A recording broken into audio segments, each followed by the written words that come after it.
Perintah Kaisar Naga. Jangan lupa like, komen, dan subscribe RD1 Channel. Bab 3744 aturan di sini. Senjizi berpikir sejenak, lalu berbisik, saya tahu pelelangan, tetapi untuk mengikuti pelelangan, setiap orang harus membayar 1 juta koin spiritual, jadi aku sudah membayarkan uangnya untukmu, bawa aku ke sana. Dev tahu apa maksud mesin ajaib itu, orang ini tidak mau mengeluarkan uang. Ketika Dev mendengar apa yang dia katakan, dia langsung tersenyum dan berkata, baiklah, saya akan mengantarmu ke sana sekarang. Saya belum pernah ke sana sebelumnya. Senjizi membawa Dev melewati pasar, dan kemudian datang ke sebuah istana. Di pintu istana, 2 biksu dari alam kesengsaraan tingkat ke-7 sedang menjaga. Melihat kekuatan penjaga ini, Dev terkejut, dia semakin merasa bahwa pemilik di balik pasar bawah tanah ini luar biasa. Melihat Senjizi dan Dev datang, salah satu penjaga mengulurkan tangannya.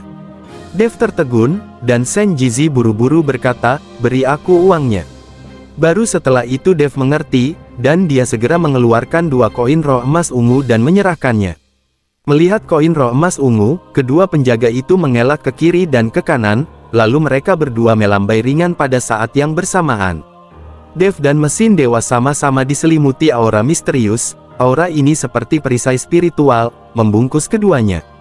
Dev sedikit mengernyit, secara naluriah ingin melawan. Jangan bergerak, tidak apa-apa. Ini untuk mencegah nafas bocor keluar. Orang yang masuk tidak boleh menampakkan nafasnya, lalu mengubah penampilannya agar tidak tahu siapa itu siapa. Karena beberapa barang dalam lelang ini ada yang tidak ternilai harganya, dan hal ini dilakukan untuk menjamin keselamatan pembeli. Bukankah akan sangat berbahaya jika ada yang mengawasi? Senjizi mengikuti Dev dan memberitahunya peraturannya. Ketika Dev mendengar ini, dia menyadari bahwa ini untuk melindungi kepentingan pembeli.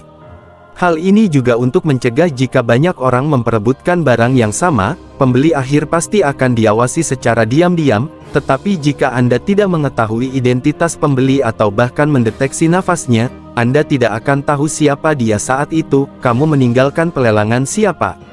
Dev mengikuti Senjizi ke dalam istana. Saat ini, ada banyak biksu yang duduk di dalam. Namun, tidak dapat dipastikan apakah penampakan biksu tersebut asli atau palsu. Dev mengikuti Senjizi dan menemukan tempat duduk di belakang, duduk dan menunggu dengan tenang. Sekitar 10 menit kemudian, beberapa biksu masuk satu demi satu. Kemudian pintu istana ditutup, dan seluruh istana terbungkus dalam suatu kekuatan. Waktunya telah tiba, dan pelelangan akan segera dimulai. Ada di antara kalian yang sudah tua, dan ada pula yang pendatang baru, jadi saya akan jelaskan aturannya lagi. Orang dengan harga tertinggi dari semua barang mendapatkannya. Tidak ada seorang pun di sini yang mengetahui identitas Anda, jadi jangan berharap menggunakan identitas Anda untuk menakut-nakuti orang lain. Tidak peduli Anda seorang kultivator biasa atau sesepuh sekte, Anda diperlakukan sama di sini. Lelang ini hanya mengakui uang, bukan orang.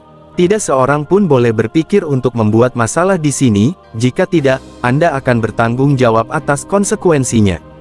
Seorang lelaki tua berambut putih berjalan perlahan ke atas panggung dan berkata dengan nada yang sangat dingin. Orang tua ini tidak menyembunyikan auranya, dan kekuatannya di puncak alam kesengsaraan terungkap dengan jelas. Mungkin ini juga untuk lebih mengejutkan orang-orang di tempat kejadian. Kata-kata lelaki tua itu memang sangat efektif, pemandangan yang tadinya sedikit bising kini menjadi sangat sunyi. Melihat semua orang tenang, lelaki tua itu melanjutkan, ada juga aturan di sini, yaitu jika Anda membelinya, Anda akan meninggalkannya, dan tidak akan ada pengembalian atau penukaran. Sebelum difoto, kamu harus melihat dengan jelas nilai barang tersebut. Kalau dirasa layak, ambillah, mengerti, kami tidak akan bertanggung jawab. Apa yang dikatakan orang tua itu masuk akal. Seperti itulah pelelangan. Anda pergi dan melihatnya sendiri. Jika menurut Anda layak, tawarlah. Jika tidak layak, jangan menawar. Tidak ada yang akan membayar untuk pilihan Anda. Saat ini pengalaman setiap orang akan diuji, jika benar-benar membeli yang palsu, Anda akan ditertawakan sampai mati, kehilangan istri, dan kehilangan pasukan. Bab 3745 palsu. Laoyang, kita semua tahu aturannya, sebaiknya kamu cepat, kita semua sedang terburu-buru. Saat ini, seorang biksu berkata kepada orang tua itu. Jelas sekali bahwa biksu ini adalah pelanggan tetap dan pasti sangat mengenalnya, jika tidak, dia tidak akan mengatakan hal seperti itu. Oke, kalau begitu aku akan menunjukkan kepadamu harta karun pertama. Setelah Lao Yang selesai berbicara, dia melambai. Seorang anggota staf datang membawa barang yang ditutupi kain merah. Ketika kain merah itu diangkat, semua orang melihat sebuah patung, tetapi patung itu terlihat sangat sederhana dan tua, dan sepertinya ada noda karat di atasnya. Tapi saat kain merah itu diambil, nafas perubahan kehidupan tiba-tiba memenuhi udara. Segera setelah itu, Lao Yang menyuntikkan energi spiritual ke dalam patung tersebut, dan segera patung itu bersinar dengan cahaya, cahayanya seperti cahaya Buddha, yang membuat orang merasa sangat nyaman. Melihat pemandangan ini, banyak biksu menjadi gelisah, bahkan mata mesin dewa menyala dan pantatnya meninggalkan tempat duduknya. Apakah ini patung dewa dan Buddha? Ini favoritku. Aku punya banyak dewa dan Buddha yang diabadikan di rumahku. Nafas Senjizi menjadi cepat dan dia berkata dengan semangat. Dev tidak berbicara, tetapi memperhatikan dengan tenang. Semuanya, patung ini ditemukan di sebuah gua di Gunung Tianmo.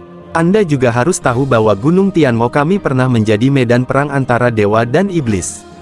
Kekuatan besar yang tak terhitung jumlahnya jatuh di Gunung Tianmo, jadi sangat penting untuk menyebarkan beberapa harta karun normal. Meskipun patung ini agak rusak dan tua sekarang, masih ada pesona yang mengalir di atasnya. Jika ada yang menginginkannya, hanya perlu biaya 5 juta koin roh untuk membawanya pergi. Tentu saja, yang harga tertinggi akan dapat. Kalau ada yang menaikkan harga, tidak apa-apa. Harga dasarnya 5 juta. Lao Yang memperkenalkan kepada semua orang. Apa yang terjadi tahun ini? Item pertama adalah kelas berat. Sepertinya sesuatu yang ditinggalkan oleh makhluk abadi. 5 juta, harganya tidak mahal, tapi agak terlalu buruk. Seharusnya ada barang bagus nanti, tunggu dan lihat saja. Banyak biksu yang berbisik. Tapi Senjizi mengangkat tangannya dengan tidak sabar dan berkata, saya akan menawarkan 5 juta. Dev memandang Senjizi. Orang yang suka mencari uang ini tiba-tiba menjadi murah hati. Dia menawar patung rusak ini tanpa ragu-ragu. Ketika Dev melihat patung itu, dia tidak bisa memastikan apakah itu asli atau palsu. Lagi pula, mereka semua terhalang oleh auranya dan tidak bisa memancarkan kesadaran spiritual untuk mendeteksinya. Anda tidak bisa mengetahui apapun hanya dengan melihatnya, dengan mata telanjangmu. Pada pandangan pertama, seseorang sebenarnya menginginkan barang palsu ini. Pada saat ini, Raja Iblis Ciyun berbicara di lautan kesadaran Dev. Apakah ini palsu? Dev tercengang. Tentu saja, para dewa dan Buddha tidak terlihat seperti ini, dan cahaya yang barusan bukanlah cahaya Buddha. Sekelompok orang bodoh pasti belum pernah melihat cahaya Buddha yang sebenarnya. Dengan menggunakan mata Tianmingku, aku bisa mengetahuinya secara sekilas. Setelah Raja Iblis Ciyun selesai berbicara, Dev merasa dunia di depannya tiba-tiba berubah warna. Raja Iblis Ciyun membuka mata Tianming untuknya pada saat ini, garis-garis muncul pada patung di mata Dev. Dev menatap patung itu dengan cermat, dan dia tiba-tiba mengerti. Cahaya Buddha macam apa yang ada di sana tadi, dan aura perubahan kehidupan, semuanya disebabkan oleh pola susunan yang sangat kecil yang diukir di dalam patung, dan kemudian pola susunan tersebut dibuka melalui kekuatan spiritual, dan akan ada cahaya itu. Karena formasi ini ada di dalam patung, tidak bisa dilihat dengan mata telanjang. Melihat patung Buddha palsu tersebut, Dev tiba-tiba menjadi waspada, sepertinya pelelangan ini akan membatasi nafas mereka dan mencegah orang memperlihatkan nafasnya. Bukan untuk alasan keamanan, tapi untuk memudahkan mereka menjual barang palsu.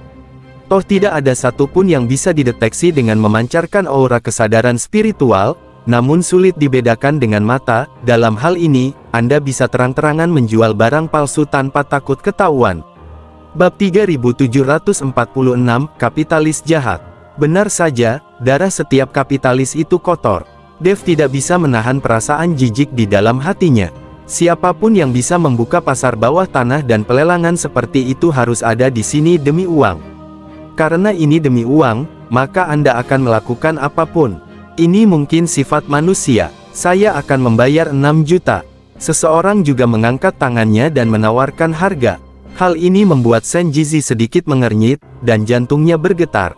Tapi melihat patung Buddha di depannya, Senjizi hanya bisa mengangkat tangannya lagi dan berkata, "Saya akan membayar 7 juta." Senjizi mengertakkan gigi dan menawar harga kali ini. Jika dia tidak terlalu menyukainya, dia tidak akan bisa melanjutkan penawaran. "Saya akan membayar 8 juta." Pria itu melirik Senjizi dan meneriakkan harga dari atas lagi. Mata Senjizi membelalak karena marah, dan dia hendak bergerak, tapi ditarik keras oleh Dev. Kali ini, Senjizi hampir jatuh ke tanah. Senjizi memandang Dev dengan bingung, dan Dev berbisik, "Berhenti berteriak, patung Buddha ini palsu." "Palsu?" Senjizi terkejut. Namun, kalimat ini langsung menarik perhatian banyak orang, dan Senjizi buru-buru merendahkan suaranya dan berkata, "Bagaimana kamu tahu itu salah? Jangan khawatir, lagi pula itu palsu. Ada susunan kecil di patung Buddha ini. Selama kekuatan spiritual dicurahkan ke dalamnya, susunan itu akan terbuka dan memancarkan cahaya yang mirip dengan cahaya Buddha." Dev mengikuti Senjizi dan berkata. Ketika Senjizi mendengar ini, dia menatap Dev dengan ragu, tapi dia tidak menggunakannya untuk menawar. Yang tua memandang Senjizi dengan tenang, seolah menunggunya menawar. Namun, setelah menunggu beberapa saat, melihat Senjizi tidak lagi menawar, yang tua hanya bisa mengumumkan dengan lantang, karena tidak ada yang menawar, maka patung itu akan dijual, seharga 8 juta. Mengerti. Tapi setelah selesai berbicara, Lao yang menatap tajam Dev. Jelas sekali bahwa Dev adalah alasan mengapa Senjizi tidak terus menaikkan harga. Bukan karena Lao yang tidak menaikkan harga karena Senjizi, tapi dia sedikit bingung, bagaimana Dev tahu bahwa patung Budanya palsu tanpa memperlihatkan auranya dan menggunakan indera spiritualnya untuk mendeteksinya. Apakah bisa dibedakan dengan mata telanjang saja? Yang tua ini tidak tahu sama sekali bahwa Dev bisa langsung tahu bahwa itu palsu dengan mata Tianmingnya. Selanjutnya, harta karun lainnya dibawakan. Sungguh keterampilan yang tidak lengkap, ramuan yang ditinggalkan oleh makhluk abadi, dan ramuan binatang dewa, segala macam hal.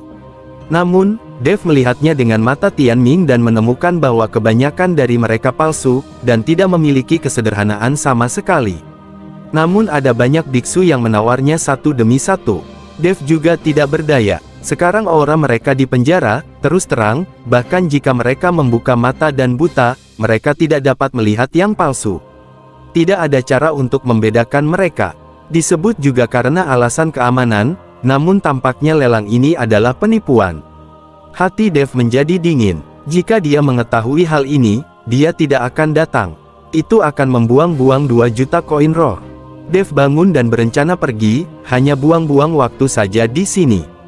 Semuanya, benda berikutnya ini adalah harta karun langka. Saya yakin belum ada yang pernah melihatnya. Kata-kata Lao yang selanjutnya membuat Dev, yang hendak pergi, berhenti lagi. Dev duduk kembali di kursinya dan ingin melihat apa itu, tapi tidak ada yang melihatnya. Saya melihat seorang anggota staf berjalan dengan sebuah kotak kayu di kedua tangannya.